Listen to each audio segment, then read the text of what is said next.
I lost on purpose so I could get all the glory of being first. Thank you for having me, guys. Give yourselves a round of applause for being here, first of all. We made it through 2 years of a pandemic, everybody. I'm so proud of you. You're here with no mask on. I don't know how that's going to play after this, but that doesn't matter right now. Everybody was really sad about the pandemic, but I am an optimist, so I like to look at the good things. We, as a collective unit globally, came together and convinced white people that you would die if you did not wash your hands. And we did it! So proud. We were like, you'll never see avocado toast again. All of a sudden, it was happy birthday to you. You have to sing it twice, Susan! Fucking love that. It's nice to be here in D.C. I love D.C. I'm a D.C. girl, but right? Don't know. I can't afford to live here anymore. It's okay. I moved to Baltimore. Yeah. A lot of people get mixed reviews about Baltimore, though. I like Baltimore. I fuck with it. You know what I'm saying? I saw somebody drive past my house the other day, and they had a bumper sticker on their car, and it said, Baltimore, I actually like it. Which, correct me if I'm wrong, is that not how one describes anal? Like, I don't know how I feel about living in the city that's compared to that thing the cisheads do to keep the marriage together, you know? Very interesting. Baltimore is cool, though. Like I said, I fuck with it. I will say, though, there's this thing in Baltimore that's very scary that we don't have here in D.C. White crackheads. Mm-hmm. And the reason why they're scary is because, yes, crackheads, but also privilege. I was walking past, I saw this dude, and I was like, hey, man, can you move? He's like, I'm just trying to live my life. I was like, all right, but this is my porch. I live here. Trying to get inside. These dudes, they were on my porch rolling a whole ass blunt. I came outside, I was making breakfast, I was like, hey, are y'all good? And they didn't miss a beat. Looked at me like I was interrupting something and said, yeah, we good. And kept rolling the blunt. That's the story. I don't know, man. All of a sudden, just like a MAGA hat appeared on my head. My eyes turned blue. I was calling the cops. It happened so fast. Didn't see it coming. Anybody out here dating? There's a lot of couples I see out here. Oh, please. Y'all look like some fish holders. I've seen you on Tinder. I'm on Tinder. It's pretty cool. During the pandemic, it was like weird though, cause like people were trying to like fuck, but then like there was like racism going on, and so people would like put little feelers in their bio, so you knew that it was okay to fuck them. They'd be like, Black Lives Matter, #BLM. But then it got really intense. Then it was like, Black Lives Matter. If you don't agree, your grandmother should be taken out back and shot. Patrick, it is just pussy. I was planning on giving it to you. We don't have to kill Grandma. She's from another time. It's not her fault. I don't know if you guys are watching the news these days, but they de-yassified the M&M so Pete Davidson wouldn't fuck him.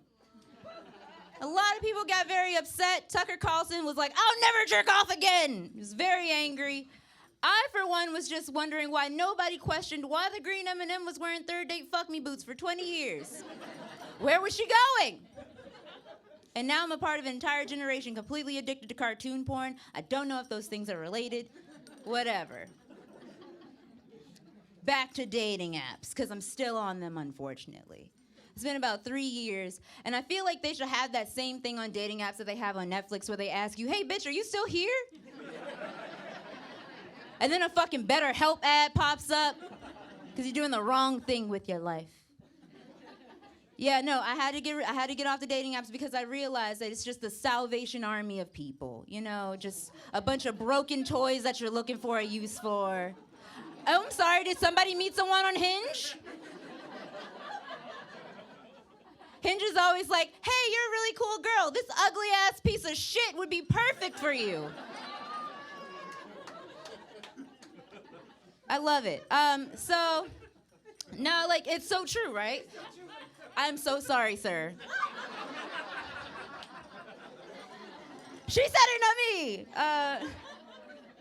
No, it's really cool, though. I'm out here doing my thing, meeting people, throwing my pussy to the wind, you know what I'm saying? Real feminism shit.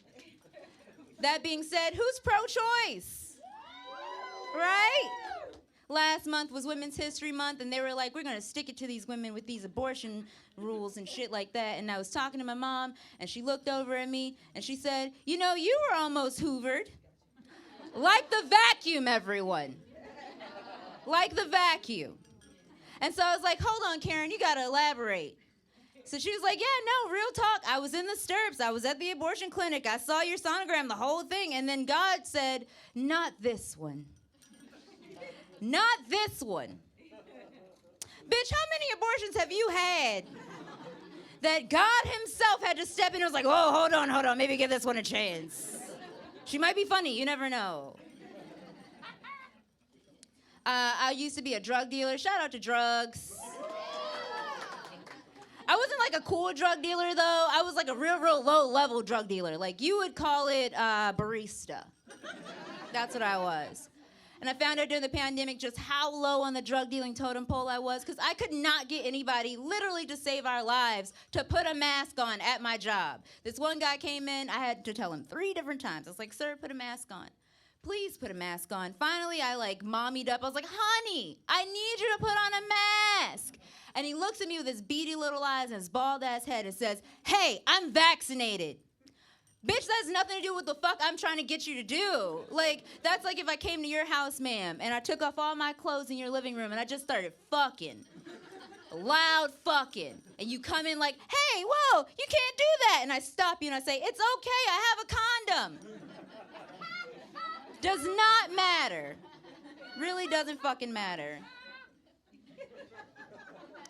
I am single if you couldn't tell.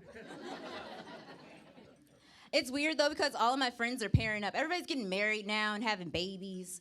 And, like, the toxic people especially, which is, like, making me feel some type of way. My friend's a lesbian, and she's gotten engaged, and we were talking and stuff, and she was telling me some things, and I really wanted to be happy for her, but then this bitch said 2 words to me that made me just forget all about her and her life and her happiness. She said, we're going to have a cash bar at my wedding.